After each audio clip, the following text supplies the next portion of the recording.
গার্লফ্রেন্ডকে ঈদ উপলক্ষে গিফট করা জায়েজ।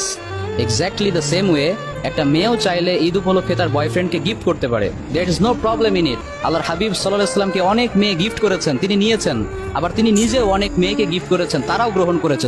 এই ওয়াহাবি সালার উপরে আল্লাহ লানত। আর নবী বলে এ ধরনের হাজগুজ্জি নাউযুবিল্লাহ।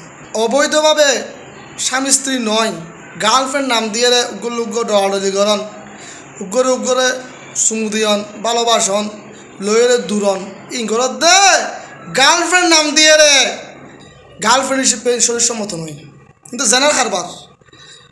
আজ আর রসুলের নামে যে এত বড় কান মিথ্যা ফবাদ দিওস, আর বর্তমান সময়ের গার্লফ্রেন্ড বয়ফ্রেন্ডরা হালাল করে দিয়ত, এবার রসুল্লাহ একটা সম্পর্ক নিষ্পত করে দিওস, তোর খোদার গজব নাজিলক, খোদার লানত ফরক। এই ওয়াহাবির ফোয়াইন, এই লুচ্চের ফোয়াইন, লুচ্চে জাতিন এত খারাপ, এত নিকৃষ্ট, ছি ছি ছি। আর রসুলুর বলে মেফলে এরকম গিফট দিত, তো গার্লফ্রেন্ড হলে কিলে তুই ওটা ইনে সংযুক্ত করছিস যে নাউযুবিল্লাহ। এই ঈদুর সময় পবিত্র একখান সময় রে তুই নষ্ট করছিস যে, আর রসুল্লাহ একখান এত নিকৃষ্ট হতা হয়ে যা তুই খোদার গজব ফরক। এই ওয়াহাবির বাচ্চা হবে তুমি সাবধান, ওয়াহাবির তুমি সাবধান হইবে।